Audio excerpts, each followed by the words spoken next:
এই মানুষটা সস্তা ভুট্টা খাচ্ছিল। ঠিক তখনই তার মাথায় এক অদ্ভুত ব্যবসার আইডিয়া এলো। তার ছেলে বারবার গরম ভুট্টা খেতে খেতে চিৎকার করছিল, কিন্তু তবুও বলছিল আমার এই ঝাল মজা খুব ভালো লাগে। সেই মুহূর্তেই মানুষটা বুঝলো মানুষ ঝাল জিনিসের ভক্ত। সে ঠিক করলো ঝাল চিপস বানাবে আর একদিন কোটিপতি হবে। সে অনেকগুলো চিপসের প্যাকেট কিনে ফেললো। এটা দেখে তার স্ত্রী ভয় পেয়ে গেল, এই মাসের ভাড়া আর বাজার খরচ কিভাবে চলবে। কিন্তু হাল না ছেড়ে সে মানুষটার পাশে দাঁড়ালো। দুজনে মিলে নানা রকম মরিচ কিনে টেস্ট করতে লাগলো, কিন্তু যে সস তৈরি হচ্ছিল তাতে শুধু পোড়া ঝাল ছিল, স্বাদ ছিল না। মানুষটা চাইছিল সেই আসল স্বাদ যেটা পোড়া ভুট্টায় থাকে। কোম্পানির আরডি বিভাগও কাজ করছিল, কিন্তু সে বিশ্বাস করত আসল স্বাদ আসবে ঐতিহ্যগত উপায় আর মরিচ থেকেই। তারা ড্রামের মতো মেশিন বানালো আর অবশেষে সঠিক কম্বিনেশন পেল। ঠিক তখন খারাপ খবর এলো, ফ্যাক্টরির লোকজন চাকরি হারাচ্ছিল। কেউ তার কথায় আগ্রহী ছিল না। এক সুপারভাইজার তো বলেই দিল তুমি শুধু পরিষ্কার করো, বেশি ভাবিস না। মানুষটা ভাঙেনি, সে সরাসরি কোম্পানির সিইও কে ফোন করলো, যিনি তখন ইতালিতে ছিলেন। নিজেকে ক্লিনিং টেকনিশিয়ান বলে কষ্টে সৃষ্টে কলটা কানেক্ট করলো। স্ত্রীর সাথে মিলে সে স্যাম্পল তৈরি করে সিইও কে পাঠালো। কয়েকদিন পর সিইও নিজেই ফ্যাক্টরিতে এলেন। অফিসাররা অবাক যে কে নাকি ডেকেছে। যখন জানলো এই মানুষটাই ডেকেছে, তখন সবার সামনে তাকে বকাঝকা করা হলো। লোকজন বলতে লাগলো সিইও কে আইডিয়া পছন্দ না হলে ফ্যাক্টরি বন্ধ হয়ে যাবে। মানুষটার মন কেঁপে গেল। বাড়ি গিয়ে সব বললে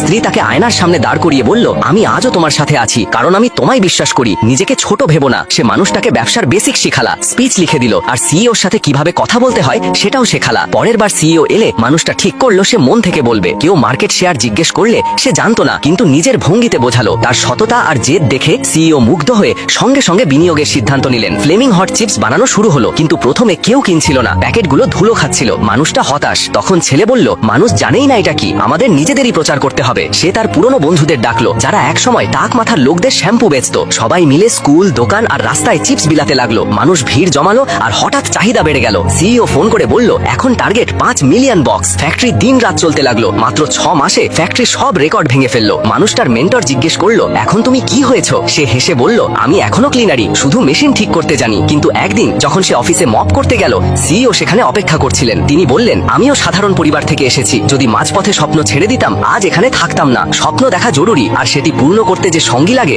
সে আরো জরুরি। তারপর সিইও মানুষটাকে কোম্পানির মার্কেটিং ডিরেক্টর বানিয়ে